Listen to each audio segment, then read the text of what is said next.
ជំរាបសួរសួស្តីអ្នកទាំងអស់គ្នាស្វាគមន៍ត្រឡប់មកជាថ្មីម្ដងទៀតមកកាន់ podcast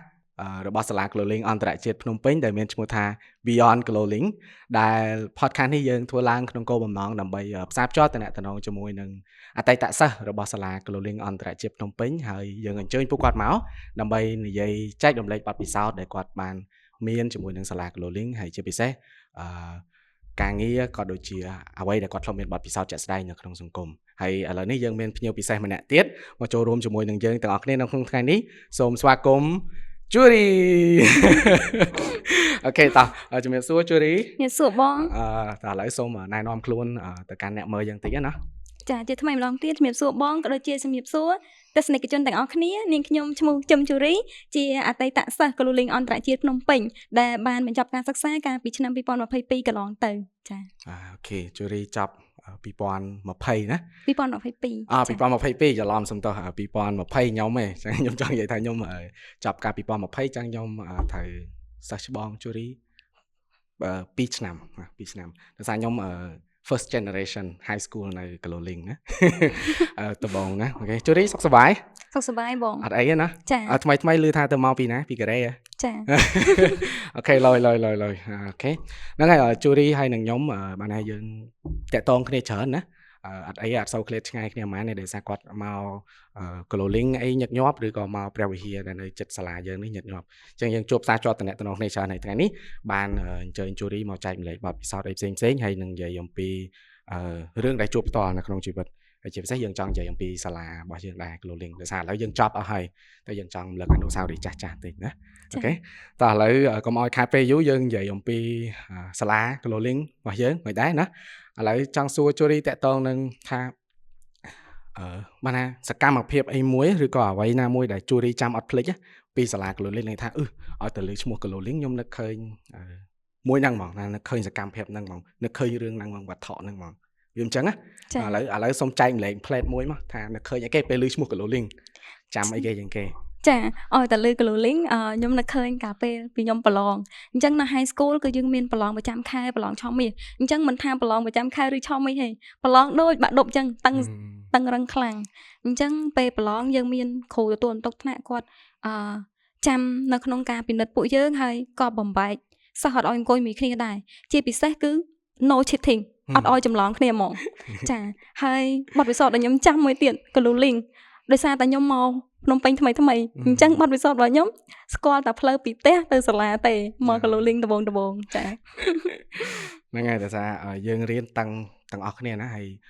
វាពិបាកសម្រាប់យើងប៉ុន្តែអាហ្នឹងបានន័យថាវាជួយបដោះយើងឲ្យមានវិន័យហើយកុំឲ្យត្រឡប់ថា cheating ឬក៏មើលប្រយ៉ងអីហ្នឹងពេលប្រឡងហ្នឹងល្អមួយដែរហើយខ្ញុំចូលចិត្តឥឡូវយើងសួរមួយសំណួរពីរទៀតណាតាក់ទងនឹងពេលនៅរៀនជូរីចូលចិត្តមុខវិជ្ជាអីជាងគេពេលនៅរៀននៅ Cloling កាលពេលខ្ញុំនៅរៀននៅ Cloling មុខវិជ្ជាដែលខ្ញុំចូលចិត្តជាងគេភាសាខ្មែរជីវៈហើយនិងប្រវត្តិអូខេចាប់ពេលប្រឡងបាក់ឌុបបាននីតិអីគេខ្ញុំបាននីតិស៊ីចំមុខវិជ្ជាដែលយើងចូលចិត្តណាចំពោះមុខវិជ្ជាភាសាខ្មែរខ្ញុំបាន B ហើយជីវៈបាន A ចាអញ្ចឹងចូលចិត្តខ្មែរប៉ុន្តែជីវៈបាន A វិញចាវាប្លែកអញ្ចឹងអាហ្នឹងវាមិនដូចអ្វីដែលយើងគិតទេណាអូខេចុះពេលនៅរៀន Cloling អីគេដែលពេលណាដែលយើងពិបាកបំផុតណាបានន័យថាខ្ញុំចង់ចាំអត់ភ្លេចពេលហ្នឹងពិបាករឿងរៀនក៏ដោយអីក៏ដោយការស្នាក់នៅភ្នំពេញក៏ដោយឬតាក់ទងនឹងមុខវិជ្ជាអីក៏ដោយថាជួបការលំបាកអីគេពេលនៅ Cloling ពេលហ្នឹងសម្រាប់ខ្ញុំនៅ Cloling អីដែលពិបាកបំផុតជំនាន់ខ្ញុំហ្នឹងសម័យ COVID អញ្ចឹងមករៀនទី10ទៅតែបានមកឆមាសហេរៀនសុកក៏ត្រូវមានបញ្ហា COVID ក៏ត្រូវរៀនតាមអនឡាញអញ្ចឹងនៅពេលដែលរៀនតាមអនឡាញយើងមិនត្រូវប្រើ ICT ច្រើនអញ្ចឹងសម្រាប់ពួកខ្ញុំឬក៏ខ្ញុំផ្ទាល់ថ្មីមែនតើសម្រាប់ការប្រើប្រាស់ app អីផ្សេងក្នុងការរៀនអញ្ចឹងពិបាកខ្លាំងប៉ុន្តែទន្ទឹមនឹងការពិបាកហ្នឹងក៏ខាងសាលារៀបចំបង្កើត group Telegram បង្កើត group ក្នុងការរៀនយើងមានម៉ោងមានកាលវិភាគរៀនធម្មតាគ្រាន់តែថាវាពិបាកទាំងអ៊ីនធឺណិតទាំងអីអញ្ចឹងណាចាហ្នឹងហើយពេលហ្នឹងពិបាកខ្ញុំក៏ពិបាកដែរណាពិបាកដូចគ្នារឿងរៀនហើយនឹងការស្នាក់នៅផ្ទះអីផ្សេងវាពិបាករឿងអ៊ីនធឺណិតពេលហ្នឹងយើងរៀនពីផ្ទះប៉ុន្តែសរសើរពេលហ្នឹងគឺសាលារៀបចំអត់ឲ្យដាច់ពេលរៀនទេពេលហ្នឹងហើយគ្រូអីក៏គាត់ព្យាយាម follow up មកយើងបានល្អដែរអូខេហ្នឹងហើយប៉ុណ្ណឹងពិបាកហើយ រហូតដល់ខ្ញុំអីជាប់ដល់បាក់ឌុបអូតូអីផ្សេងៗណាដោយសារបញ្ហាអស់ហ្នឹងបានវាមានការចេញជាការបានបាក់ឌុបអូតូអីផ្សេងៗដែលជៀសវាងឆ្លងជំងឺអូខេហ្នឹងហើយប៉ុណ្ណឹងការលំបាកហើយនឹងបទពិសោធន៍ការចងចាំអីផ្សេងៗដែលមានចុះឥឡូវមួយទៀតតកតងនឹងបានន័យថានៅពេលដែលរៀនមកដល់នៅ Cololing នេះបានន័យថាខ្ញុំរៀនអីមួយដែលថ្មីហើយបានន័យថាខ្ញុំរៀនអ្វីមួយបានហើយប្រើនៅក្នុងសង្គមពិតជាក់ស្ដែងបានអាហ្នឹងខ្ញុំរៀនបានពី Cololing ដែលខ្ញុំបានប្រើរហូតមកដល់សប្តាហ៍ហ្នឹងតែជូរីរៀនបានអីគេបាន Cololing បានជួយជូរីអីគេឲ្យបានមានជាជំនាញជាចំណេះដឹងហើយប្រើទៅមកដល់សប្តាហ៍ហ្នឹងចាសម្រាប់ខ្ញុំដែលរៀនចេញពី Cololing ហើយខ្ញុំប្រើមកដល់រាល់ថ្ងៃហ្មងគឺពាក់ព័ន្ធជាមួយនឹងអរិយាប័ត្រក៏ដូចជាអាកប្បកិរិយាអញ្ចឹងមានន័យថានៅសាលា Cololing គឺមានវិន័យមួយដែលតឹងរឹងខ្លាំងមែនទែនសម្រាប់សិស្សយើងត្រូវមានការគោរពយើងត្រូវមានការចេះជួយគ្នាមានការប្រស្រ័យតាក់ទងគ្នាល្អមិនថាជាសិស្សច្បងសិស្សប្អូនយើងនៅតែមានតំណែងល្អហើយជាមួយនឹងគ្រូហើយនឹងសិស្សក៏ដូចគ្នាដែលគ្រូគឺគាត់ចាំជួយសិស្សខ្លាំងមែនទែនហើយពាក់ព័ន្ធជាមួយនឹងអាកប្បកិរិយាមានន័យថានៅសាលា Cololing គឺសិស្សទាំងអស់ទទួលបានការសរសើរពីលោកគ្រូអ្នកគ្រូដែលគាត់បរៀនថាសិស្ស Cololing គឺជាសិស្សដែលមានអរិយាប័ត្រមានការគោរពទៅកាន់លោកគ្រូអ្នកគ្រូនិយាយអីស្រួលស្ដាប់អញ្ចឹងណាយើងអត់មានអរិយាប័ត្រដែលចលើសបើអីទេចាអូខេហ្នឹងហើយអញ្ចឹងតកតងនឹង Cololing យើងអាចសួរនាំគ្នាប៉ុណ្ណឹងណាហើយយើងមានបទពិសោធន៍អីផ្សេងហើយនឹងបានរៀនអីបានខ្លះពីសាលា Cololing ចុះបន្ទាប់ពីចប់ពីសាលា Cololing បានឥឡូវយើងបាក់ឌុប2022ប៉ុន្តែនេះអាចចន្លោះពេលហ្នឹងយើងត្រូវជ្រើសរើសមុខវិជ្ជាដែលត្រូវរៀនសាកលវិទ្យាល័យព្រោះដោយសារពេលខ្លះសិស្សមួយចំនួនគាត់ពិបាកហើយបានថាពេលចប់ទី12គាត់តែលតោលអត់ដឹងត្រូវធ្វើអីទៀតទេប៉ុន្តែជូរីពេលហ្នឹងមិនដែរចន្លោះឆ្នាំ2022 23ហ្នឹងពេលហ្នឹងជូរីនៅក្នុងស្ថានភាពបែបណាដែរពេលហ្នឹងសម្រាប់ខ្ញុំពេលចប់បាក់ឌុបយើងអត់សូវសប្បាយចិត្តទេចំពោះលទ្ធផលដែលយើងទទួលបានពីបាក់ឌុបដោយសារអាចថាជាកំហុសរបស់ខ្ញុំខ្លួនឯងផ្ទាល់ដែលរំពឹងខ្ពស់ពេកដោយសារតែពេលហ្នឹងគឺខ្ញុំរំពឹងរហូតដល់ A ឬក៏យ៉ាងហោចណាស់ក៏ B ប៉ុន្តែជាក់ស្ដែងទៅគឺខ្ញុំបានតែធ្វើនីតិ C ទេអញ្ចឹងលក្ខណៈថាយើងអាចធ្វើឲ្យមានអារម្មណ៍មួយលក្ខណៈថាធ្លាក់ចុះខ្លាំងអត់សប្បាយចិត្តខ្លាំងប៉ុន្តែពាក់ព័ន្ធជាមួយនឹងការរើសជំនាញបាក់ឌុបគឺខ្ញុំរើសតាំងពីខ្ញុំនៅលក្ខណៈថានៅក្នុងឆមាសទី2នៃការរៀនខ្ញុំព្យាយាម research ខ្លួនឯងថាអីគេជាចំណង់ចំណូលចិត្តរបស់ខ្ញុំជាក់ស្ដែងទៅកាលពីទី12ខ្ញុំជាសិស្សវិទ្យាសាស្ត្រពិតប៉ុន្តែនៅពេលដែលខ្ញុំបន្តទៅដល់សាកលវិទ្យាល័យគឺខ្ញុំរៀនជំនាញសង្គមគិច្ចទេគឺអត់ពាក់ព័ន្ធជាមួយនឹងសង្គមគិច្ចក៏ជាជំនាញវិទ្យាសាស្ត្រដូចគ្នាតែវិទ្យាសាស្ត្រសង្គមអញ្ចឹងបើសួរថាសិស្សវិទ្យាសាស្ត្រពិតអាចទៅរៀនខាងសង្គមបានអត់បានចាអូខេហ្នឹងហើយអញ្ចឹងជូរីរៀនតាក់ទងជាមួយនឹងមុខវិជ្ជាជំនាញអីគេមែនជំនាញសង្គមគិច្ចអាចនិយាយធួអំពីមុខវិជ្ជាហ្នឹងបានទេជំនាញនៅឯសាកលវិទ្យាល័យហ្នឹងហើយមូលហេតុអីបានជូរីជ្រើសរើសជំនាញហ្នឹងអូខេសូមមួយម៉ាត់ពីរមកចាពាក់ព័ន្ធជាមួយនឹងការជ្រើសរើសទៅលើជំនាញហ្នឹងដោយសារតែខ្ញុំភាគច្រើនខ្ញុំចូលចិត្តធ្វើការងារសង្គមចូលចិត្តជួយនៅក្នុងការជួយមនុស្សប៉ុន្តែជំនាញសង្គមគិច្ចគឺយើងមាន3កម្រិតដែលធ្វើការទៅលើ macro micro ហើយនិង micro ដែលធ្វើការពាក់ព័ន្ធជាមួយនឹង micro ហ្នឹងបុគ្គលហើយ meso ពាក់ព័ន្ធជាមួយនឹងសហគមន៍ហើយនឹង macro ពាក់ព័ន្ធជាមួយនឹងកម្រិតគោលនយោបាយឬក៏កម្រិតស្ថាប័នអីទៅអញ្ចឹងត្រឡប់មកវិញថាជំនាញសង្គមគិច្ចគឺជាជំនាញមួយដែលជួយលើកកម្ពស់សុខុមាលភាពសង្គមលើកកម្ពស់តម្លៃរបស់មនុស្សផងដែរចាអូខេហ្នឹងហើយដោយសារជំនាញហ្នឹងខ្ញុំអត់សូវ familiar with ជំនាញមួយហ្នឹងឯងភាគច្រើនខ្ញុំស្គាល់តែខាង IT ខាងអីដោយសារខ្ញុំរៀន IT ដែរអញ្ចឹងខ្ញុំអត់សូវស្គាល់ច្រើនណាអញ្ចឹងអាចជាបទពិសោធន៍មួយល្អដែរសម្រាប់ចែករំលែកទៅដល់សិស្សរបស់យើងដែលគាត់កំពុងមើលបើគាត់ចាប់អារម្មណ៍តាក់ទងជាមួយនឹងសង្គមអីផ្សេងមកការធ្វើការងារសង្គមអីផ្សេងអាចយកបទពិសោធន៍ពីជូរីហើយនឹងស្ដាប់ពីជំនាញហ្នឹងហើយអាចពេលយើងឥឡូវនេះកំពុងនៅរៀនអាចគិតគូរអំពីជំនាញហ្នឹងថាអាហ្នឹងស័ក្តិសមជាមួយនឹងខ្ញុំអីអត់អូខេហ្នឹងហើយដោយសារពេលរៀននៅសាកលវិទ្យាល័យបានថាជូរីធ្វើការផងហើយនឹងរៀនផងត្រូវអត់ចាហើយនឹងមកឥឡូវយើងបានថាយើងចប់ពី high school ហើយយើងជ្រើសរើសជំនាញហើយយើងចូលសាកលវិទ្យាល័យត្រូវអត់មានផលលំបាកអីខ្លះពេលចូលសាកលវិទ្យាល័យហ្នឹងហើយចាំតិចទៀតយើងនិយាយអំពីការងាររបស់ជូរីវិញណាអូខេចាចំពោះពេលដែលចប់ពីវិទ្យាល័យគឺខ្ញុំ ទទួលបានអាហារូបករណ៍ 100% ពីក្រសួងអប់រំរយៈពេល 4 ឆ្នាំអញ្ចឹងពាក់ព័ន្ធជាមួយនឹងថ្លៃសាលាអីគឺខ្ញុំអត់មានការព្រួយបារម្ភអីទេដោយសារតែយើងទទួលបានអាហារូបករណ៍ហើយចំណុចកន្លែងនេះក៏ខ្ញុំចង់បញ្ជាក់ប្រាប់សិស្សប្អូនដែរដែលគាត់ជាអ្នករៀនកំពុងតែរៀននៅវិទ្យាល័យនៅពេលដែលយើងដាក់អាហារូបករណ៍ឬក៏យើងចង់រៀនអីព្យាយាមជ្រើសរើសឲ្យត្រឹមត្រូវតាមអីដែលយើងចូលចិត្តហើយកុំចេះតែដាក់ចោលបើយើងចង់បានអាហារូបករណ៍រៀនត្រូវដាក់ឲ្យជាក់លាក់ថាយើងចង់រៀនអាហ្នឹងហើយមួយទៀតពេលដែលរៀននៅសាកលវិទ្យាល័យដោយសារតាខ្ញុំពេលហ្នឹងគឺខ្ញុំមានការងារ part time ហើយអញ្ចឹងមានន័យថាខ្ញុំរៀនផងគឺខ្ញុំធ្វើការងារ part time ផងអញ្ចឹងវាពិបាកសម្រាប់យើងដែរដែលត្រូវទៅរៀនផងត្រូវទៅធ្វើការផងចាពេលដោយសារយើងធ្វើការផងយើងរៀនផងមកវាត្រូវមាន assignment ផងណាតើតើនឹងការងាររបស់យើងផងអញ្ចឹងជូរីពិបាកគ្រប់គ្រងពេលវេលាទេឬក៏មាន tip អីសម្រាប់ថាខ្ញុំគ្រប់គ្រងពេលវេលាដែលខ្ញុំអាចធ្វើ assignment បានផងណាខ្ញុំអាចមានឆ្លៀតពេលទាំងធ្វើការងាររបស់ខ្ញុំផងណាអញ្ចឹងអាចមាន tip អាចចែកម្លែកថាខ្ញុំធ្វើអញ្ចេះពេលនៅសាកលវិទ្យាល័យហ្នឹងអញ្ចឹងបងប្អូនអាចមើលខ្ញុំជាគំរូឬក៏យកតាមបានណាអាចចែកម្លែកបានតិចចាសម្រាប់ខ្ញុំបែងចែកការរៀនផ្សេងហើយការងារផ្សេងជាក់ស្ដែងទៅយើងក៏ត្រូវការប្រាក់ខែនិយាយខ្លីថាប្រាក់ខែដើម្បីជួយផ្គត់ផ្គង់ខ្លួនឯងក៏ប៉ុន្តែខ្ញុំនៅតែឲ្យការរៀនជា priority សម្រាប់យើងហ្មងអញ្ចឹងករណីពេលខ្លះចាំបាច់ខ្លាំងខ្ញុំសុខចិត្តសុំច្បាប់ការងារដើម្បីទៅរៀនឬក៏ធ្វើ assignment អញ្ចឹងហើយពាក់ព័ន្ធជាមួយនឹងការ submit assignment អីផ្សេងៗគឺខ្ញុំអត់ដែល late ទេយើងព្យាយាមធ្វើមុនទោះដល់ថ្ងៃកំណត់ហ្នឹងយើងធ្វើអត់ទាន់ហើយក៏យើងបានធ្វើខ្លះពីមុនដែរអញ្ចឹងយើងព្យាយាមថាទទួលបានពីគ្រូអីគឺយើងគិតយើងរកឯកសារយើងរកអីទៅដើម្បីកុំឲ្យលក្ខណៈថាជន់គ្នាអញ្ចឹងណាចាហ្នឹងហើយខ្ញុំស្គាល់ជូរីដោយសារជាម្នាក់ដែលខិតខំហើយប្រឹងប្រែងខ្លាំងមែនទេណាគាត់ធ្វើការងារផងហើយនឹងរៀនផងប៉ុន្តែគ្រប់យ៉ាងបានទៅដោយរលូនហើយឥឡូវនេះចូលមកដល់ឆ្នាំទី4ហើយណាហើយបានឧបសគ្គបញ្ហាផ្សេងៗយើងអាចជំនះបានយើងអាចធ្វើទៅបានហើយឥឡូវនេះហើយ graduate ពេលណាដែរចាឆ្នាំទី4ហើយឥឡូវត្រូវហ៎ graduate ពេលណាដែរសាកលឆ្នាំ2026 2026ចប់ឥឡូវចឹងបានន័យថាឥឡូវឆ្នាំទី4ឆមាស1ចាអូខេចុះតកតងជាមួយនឹងការងារវិញដោយសារខ្ញុំឃើញជូរីធ្វើការងារស្ម័គ្រចិត្តច្រើនណាហើយនឹងធ្វើការងារជាមួយនឹង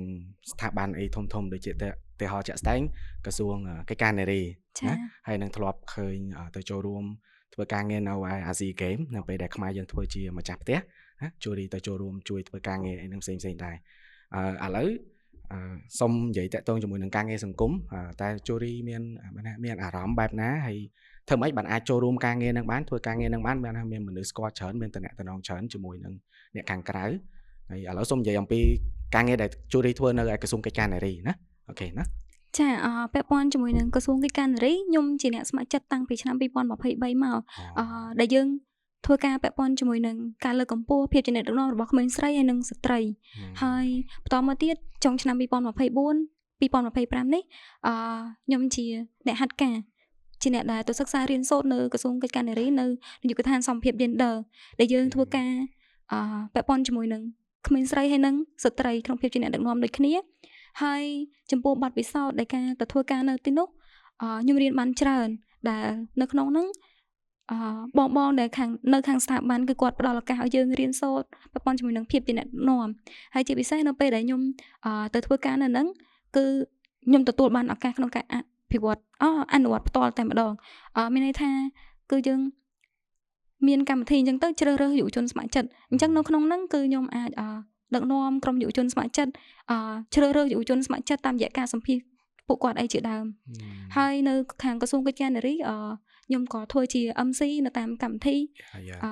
event ផ្សេងៗរបស់ក្រសួងចាហ្នឹងហើយ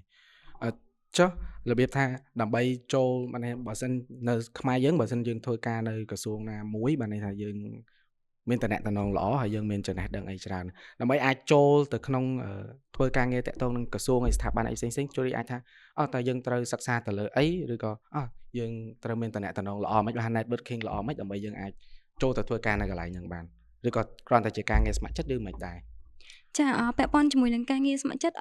ខ្ញុំស្គាល់សិស្សច្បងដែលគាត់រៀនជំនាញនឹងដូចគ្នាហើយគាត់ រៀបចំកម្មវិធីនៅក្រសួងអញ្ចឹងទៅគាត់ក៏ត្រូវការយុវជនស្ម័គ្រចិត្តហើយចំពោះខ្ញុំផ្ទាល់គឺខ្ញុំសកម្មអីដែលខ្ញុំអាចជួយបានគឺខ្ញុំជួយខ្ញុំអត់មានលក្ខណៈថាប្រកាន់ខ្លួនថាការងារនេះខ្ញុំអត់ធ្វើការងារនេះខ្ញុំអត់ធ្វើទេខ្ញុំអាចធ្វើអីខ្ញុំបានធ្វើអីបានគឺខ្ញុំធ្វើយកតែម្ដងហើយពាក់ព័ន្ធជាមួយនឹងការហាត់ការ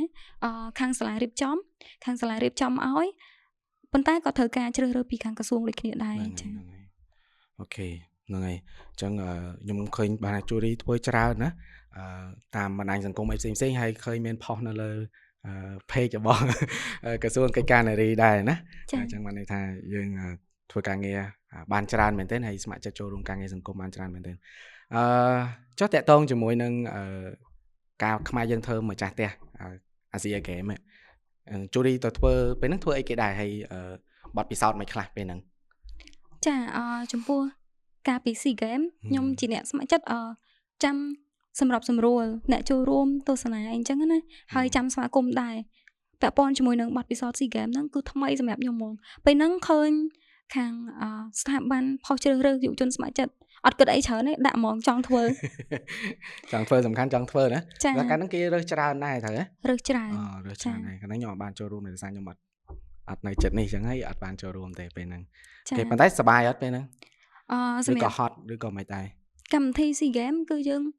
មានទាំងសប្បាយមានទាំងហត់ប៉ុន្តែយើងសប្បាយចិត្តដែលបានលក្ខណៈថាចូលរួមជាចំណែកមួយសម្រាប់ប្រទេសយើងហើយពេលហ្នឹងសម្រាប់ខ្ញុំពិបាកដែរដោយសារតែពេលខ្លះយើងមានរៀនអញ្ចឹងទៅប្រាប់ខាងអ្នកដឹកនាំដោយសារយើងមានមេដឹកនាំក្រុមថាម៉ោងនេះយើងជាប់រៀន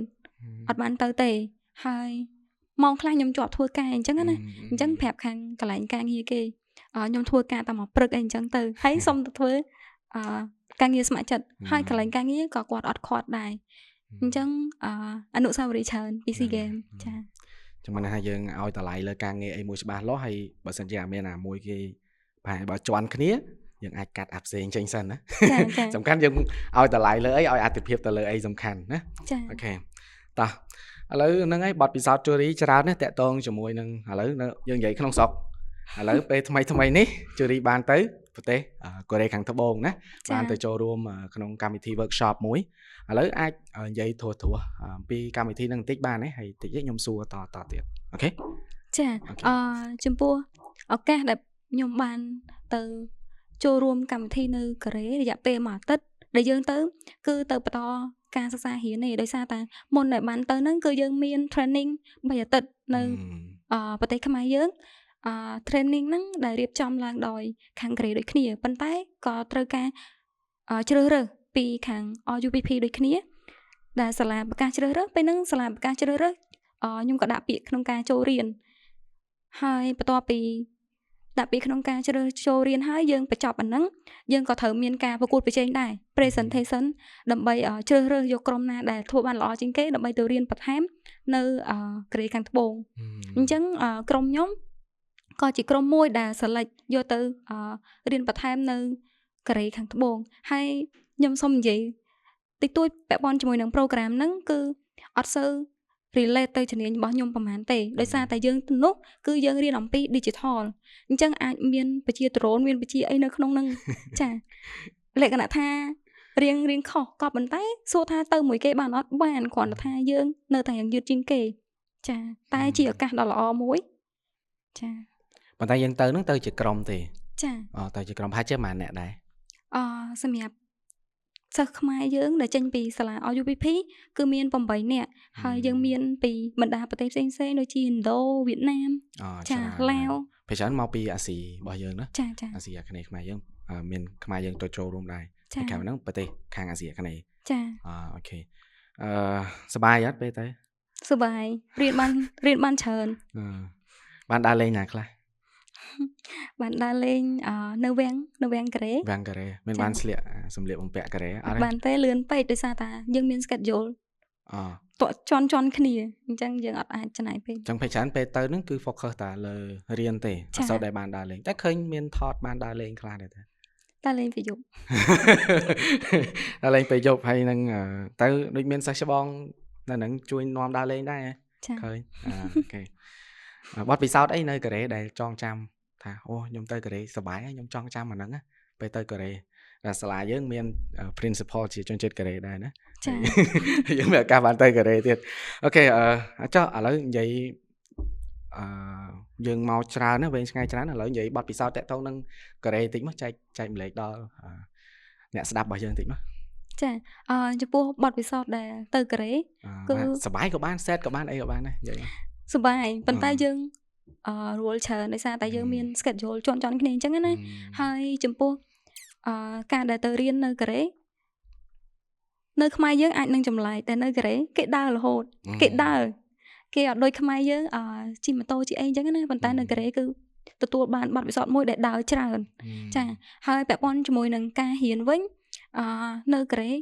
ស្លៀកពាក់ឯកសណ្ឋានអត់មានជាឯកសណ្ឋានដូចយើងនៅខ្មែរទេគឺ free style ហើយមួយទៀតfree style ចាំមិនថា free style មិនវាគាត់ពាក់ខ្លុំរហូតឬក៏មិនសំកាត់ទេណាចេះស្អីអត់ទេស្អីខ្ញុំអត់ដែរទៅកូរ៉េចង់សួរមានន័យថាយើងអត់ចាំបាច់ត្រូវពាក់ឯកសណ្ឋានជាសិស្សទេឬក៏និស្សិតទេចាបានថាពេលម៉ោងរៀនបើចាំដល់តម្រូវ uniform ទេ ចាតម្រូវថាមិនក៏បានដែរ ចាអូខេយល់ហើយចំពោះបទពិសោធន៍ដែលទៅកូរ៉េហ្នឹងខ្ញុំរៀនបានប្រព័ន្ធជាមួយនឹងចេញពីជនជាតិកូរ៉េផ្ទាល់ក៏ដូចជាអ្នកដែលចូលរួមទាំងអស់គ្នាគឺការធ្វើការងារជាក្រុមដោយសារតែនៅហ្នឹងយើងត្រូវធ្វើការជាមួយគ្នាយើងត្រូវជួយគ្នាហើយមួយទៀតអត់មានថាយើងទៅចេះយើងអំណួតយើងអត់មានទៅសួរណាគេទៅតែម្នាក់ឯងទេប៉ុន្តែយើងត្រូវទៅជាមួយគ្នាតាម flow ហ្មងយើងចេះជួយគ្នាលក្ខណៈថាបើយើងចេះអញ្ចឹងលក្ខណៈថាឲ្យចេះបទាបខ្លួនកុំឲ្យយើងទៅឆ្កយតែឯងវាអត់សូវតំណងអញ្ចឹងយ៉ាអូខេហើយបើថាយើងអត់ចេះទៅសួរគេហ្មងទៅបាច់តាំងខ្លួនថាអត់ចេះអន់អីទេហ្នឹងហើយចាត្រូវនឹងត្រូវយើងត្រូវរៀនបទាបខ្លួនណាសាលាក៏រៀនក៏បរៀនឲ្យយើងបទាបខ្លួនដែរណាអូខេហ្នឹងហើយអរគុណច្រើនជូរីសម្រាប់ការចូលរួមជាមួយយើងប៉ុន្តែឥឡូវមុននឹងជូរី